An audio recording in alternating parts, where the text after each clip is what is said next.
Hello, I'm Chris Hartwell, and welcome to the Heartbeat. Today we're going to be talking about episode 8 of season 6 of HBO's Game of Thrones. Join me, won't you?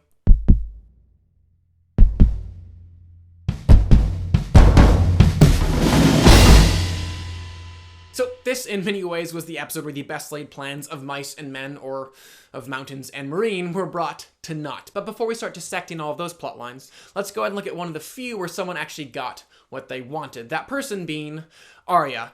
Even though, to get there, we did have to trudge through just a few more tedious scenes with her. Honestly, 90% of Arya's actions this week could have been cut. The episode instead picking up right where the waif again caught up with her, essentially just continuing the conflict that had begun at the end of last episode. With that aside, though, I did actually find his conclusion to be rather fitting, because people have been debating whether or not the entire trip to Braavos was just a complete waste of time. And though I certainly felt like it lasted much too long for this specific outcome, Arya will be walking away from her time there having gleaned a few skills, but more importantly, a perceivable, if not change of heart, at least evolution of heart. And as for those specific skills, I have to admit last week, I did misspeak. Thank you, Cliff Walker, for reminding me. Arya has indeed learned to wear the faces of the dead, and did so last season right before taking out Mirren Trant. And now this week, it would seem that she learned to remove them as well. Another skill that she garnered, and was probably the most rewarding to see implemented into this episode, if only because we were forced to spend so much time in those training montages, were just her blind combat abilities. And though I was initially put off that we didn't get to see that conflict go down between her and the waif,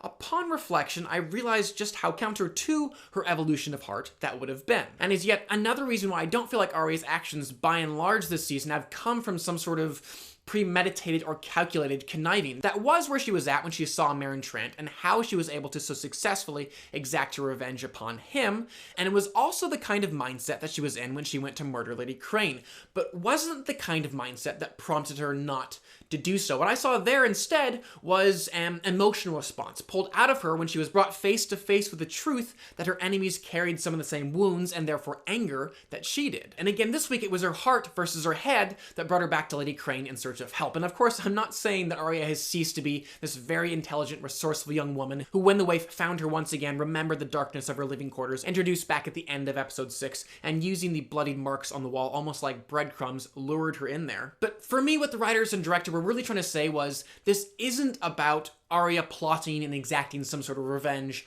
on the waif. Otherwise, they would have shown that battle and that death. But instead, it was about standing in contrast to Mirren Trant's demise by cutting away from it. And finally, when Arya does return to Jaqen and deliver that long-awaited line, she wasn't just saying to him, "This is my name, this is my identity," but that name and that identity made her strong, and now able to be independent, really for the first time since her father died. She is done taking advice from surrogate fathers like Tywin, the Hound, or Jaqen. She is ready, for now anyways, to strike forth on her own.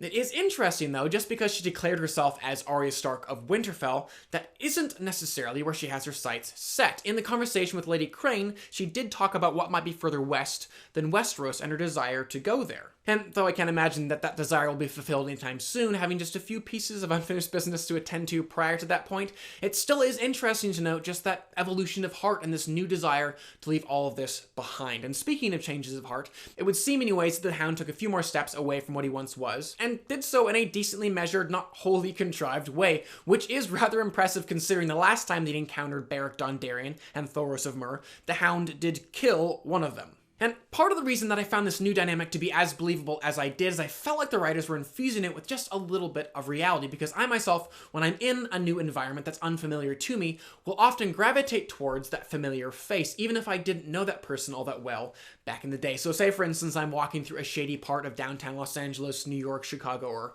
wherever, and I kind of just randomly come across that random jock from high school who I didn't know all that well. It would very quickly be a, "Hey, what's going on? Long time no see. How you doing?" And no, I'm not saying that we would be instantly the best of friends from that point on, nor am I saying that the Hound and the Brotherhood Without Banners are instantly going to be the best of chums, but the Hound, because of his confrontation with Brienne, along with his loss of Brother Ray, a man who, even in the smallest of ways, began to break through years of fear and hatred, is now looking for a familiar face, any familiar face, in this world that's proving to be increasingly more unendurable. And while we're on the Hound, let's go ahead and jump into this week's Twitter question, which comes to us from Griffin Watson. With no trial by combat anymore and Tommen turning on his mommy, how is Sandor still relevant? And is Cersei near her death? Well, I will circle back around to the second part of your question in just a moment, but as per the Hound, though the specific trial by combat seems to be off the table, Cersei, with the Mountain by her side, is still very much in conflict with the High Sparrow and his religious fanatics, a conflict which I'm guessing will still manifest itself in some sort of physical confrontation.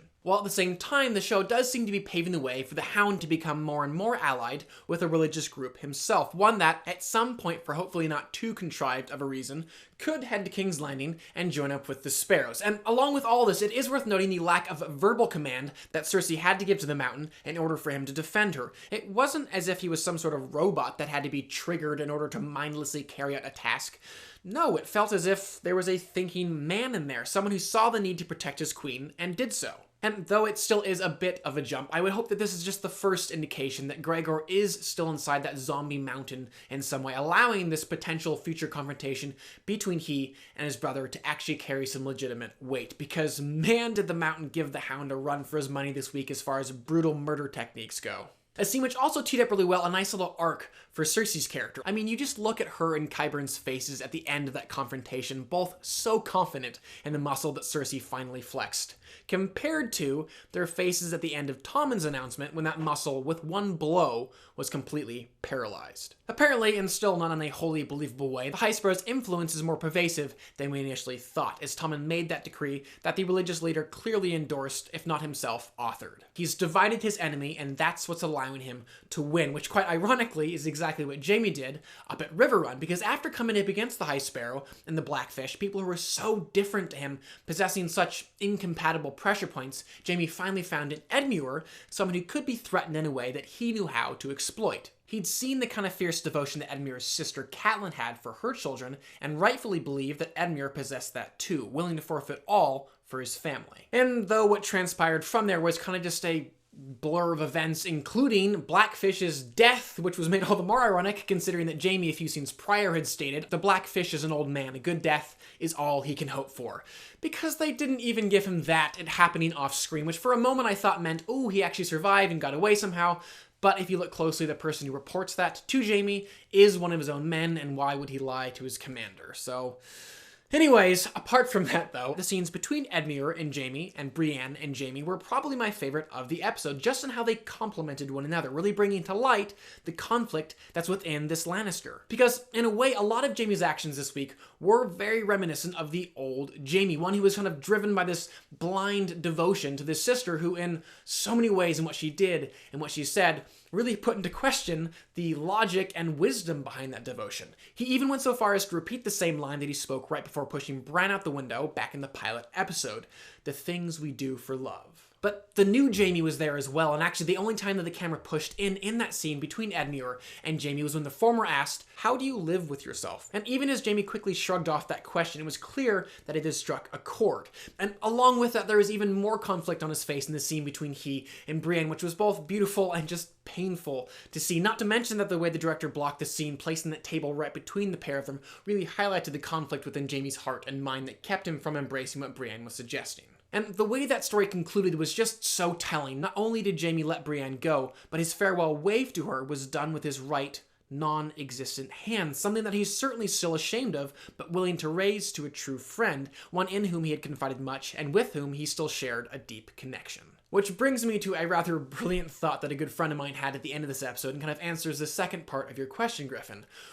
What if Jaime is in fact, at the end of the day, the one who stops and kills Cersei? And I gotta say, I pretty much instantly fell in love with this idea for a number of reasons. One, not only would it be extremely tragic that the one for whom Jaime had done so much and fought so hard to get back to and prove his love to would be the very one that he ultimately had to kill, but two, I want to believe, and in watching the scene between Jaime and Brienne, think I have some validity in doing so, that Jaime hasn't wholly returned to his old ways and isn't suddenly without his conscience once again, or unwilling to listen to and act upon it. But even more than those two things, there have been two ideas that the show seems very intent on keeping present in our minds. One, as Edmure said this week, and as many others have stated in weeks past, Jaime is the Kingslayer, an act that, as we've learned over the seasons, wasn't something that he relished in or took joy in. He was a part of the King's Guard and found much of his identity in that position. And it was because he saw the need to protect hundreds, if not thousands of lives from the madness of the king, who was quite literally ready to burn his city to the ground, that he killed his commander-in-chief. Which directly connects to the second idea that the show continues to remind us of, that being Cersei's willingness to, as Jaime put it this week, turn cities to ash for the sake of her children. So, what if, at the end of the day, Jaime is put in a similar position, either to let his sister live or watch thousands die, and has to take her life? If done correctly, this could be extremely powerful. Food for thought, anyways. Jumping away from River Run, Jaime, and the Blackfish, I was reminded of Blackwater Bay with the arrival of the Slavers' fleet to Meereen. And my goodness, has this show's budget grown since season 2, which was partially seen just by their ability to stage this naval attack at twilight versus at night, which just requires exponentially more CG detailing, time, and ultimately money. And I've got to say, it's just a real treat for the eyes. Unfortunately, not so much of a treat were pretty much all of Tyrion's scenes. Even so, and even as they were not given much on the page, both Dinklage and Hill still made their party moment really work, communicating to the simplest of looks the kind of connection that those two men now shared. I can't, however, say the same thing about the scene between Tyrion, Missandei, and Grey Worm, if only because 90% of that scene really communicated nothing new about those characters. Tyrion was still the lonely, drunk longing for the company of others, and Missandei and Grey Worm were still the awkward servants, unable to not take everything seriously. Though the scene did plant within me the desire to see Tyrion and Arya, a la Frodo and Bilbo from Merchant of the King, sail west together where Arya can explore to her heart's content, and Tyrion can at long last find that little patch of earth where he can start his vineyard. And additionally, the scene did give us a decent calm before the storm, showing our heroes at their most confident and carefree right before their plans were laid to waste, and did segue into that great shot of Tyrion and Missandei watching the ships come in. There is just something great about watching Tyrion get into a pickle, because you know that what follows is getting to watch him squirm and think his way out of it. I did find it interesting that Dany walked in looking so angry with almost this accusatory, "you had one job to do," because she didn't exactly leave things in the best state when she left Meereen, having been surrounded in a gladiator arena by the Sons of the Harpy. I am very curious to see, though, what she does now that she's back on her throne. Those are my thoughts, anyways, for this week's episode of Game of Thrones. Definitely comment below and let me know what you guys thought of the episode. Do you guys have any specific predictions about how this season will end now that we're only 2 episodes away from it? Definitely comment below and let me know. Also, I would love to answer a lot more of your guys' Twitter questions, so definitely hop on over to Twitter, hashtag out your questions, the heartbeat, and I'll do my best to answer as many of them as I can right here on the show. Also, please do subscribe. I'm going to continue to review films and television on this channel, and I would love for you to stay up to date on all of those things. But for now, I'm Chris Hartwell. This is The Heartbeat. Thank you for joining me. Also, brand new thing, guys. I just launched my Patreon campaign today. Really excited about that. Something that I hadn't really considered doing until recently, and you guys have responded so positively already. I'm really kind of just bowled over and kind of speechless, honestly. I just wanted to personally thank all of you out there who have already pledged and decided to become patrons of me on Patreon. It really, genuinely, truly means a lot. I am profoundly moved and just so excited to work all the more and work all the harder for you guys and really make content that you guys will enjoy and can be proud of. So thank you, thank you, thank you.